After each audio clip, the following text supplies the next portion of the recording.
We're here today at RuAnn Dairy with Pat Maddox, and nearby is Maddox Dairy with Steve Maddox, two brothers who operate together and do a lot of different things besides milk cows. One of the programs from their registered herd is offering bulls for their own use, but also for use in other herds. Steve, tell us a little bit about your bull program these days. Well, we have, of course, two types of bulls. We have our semen AI that we're selling. We also have breeding bulls, young breeding bulls that a lot of the larger herds will use. They're out of our top cow families with lots of milk and good type. And but with the demise of the young sire proving programs, with people going more genomics, the semen that used to go to local dairymen that was discounted or for free is gone.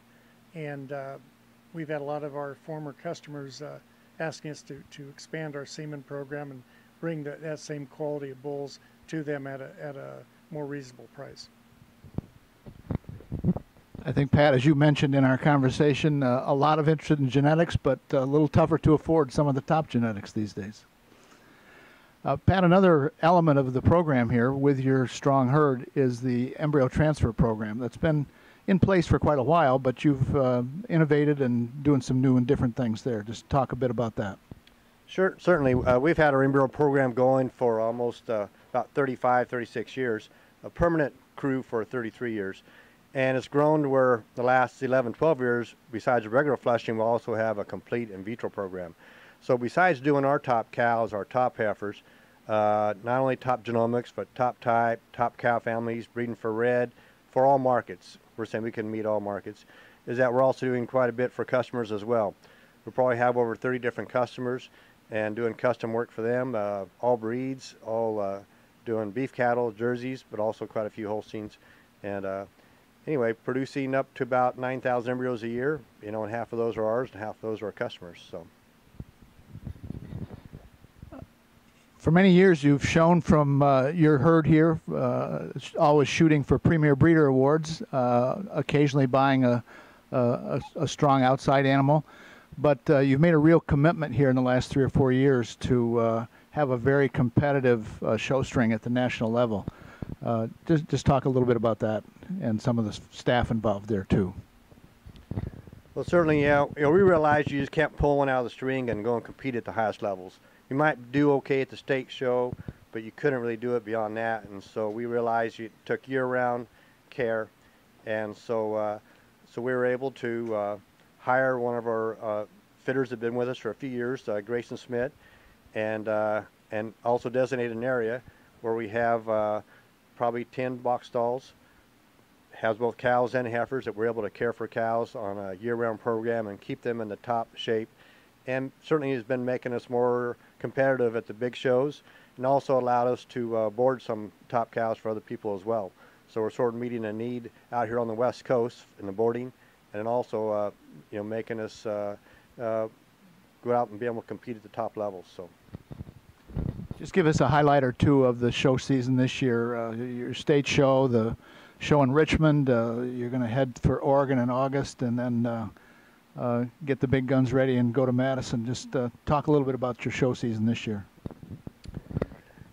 Yeah, you know, we started in British Columbia, and we had a strong showing, Reserve Grand Red, Reserve Junior Champion Red, and also first did well with cows we have with Gambininis. What were they, first and second? Yeah, Reserve Grand with Gambinini. Yeah, Reserve Grand.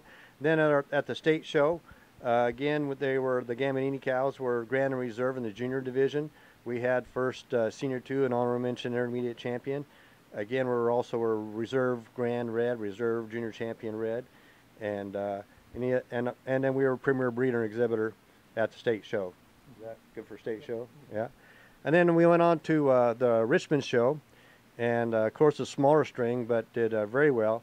Everything in our string was on the milk cow side was first or second, and so we were really, really happy with how they did.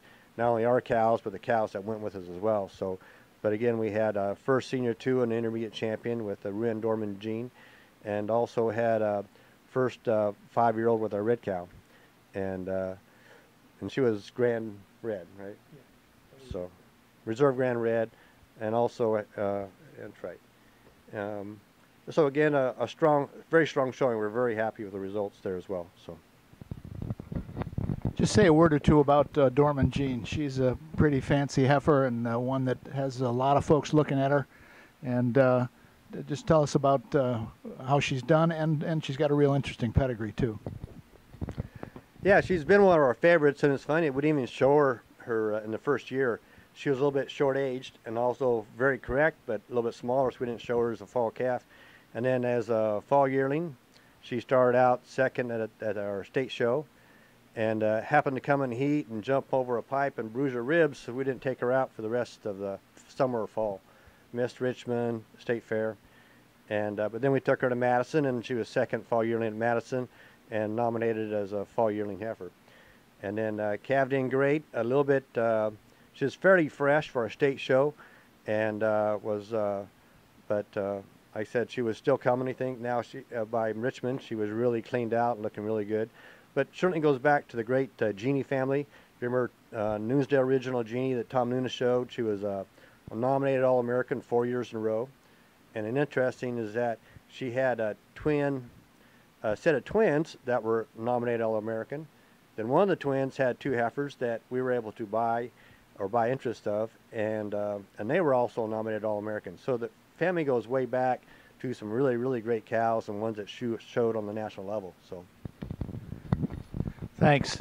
She'll have a lot of friends at Madison, I expect.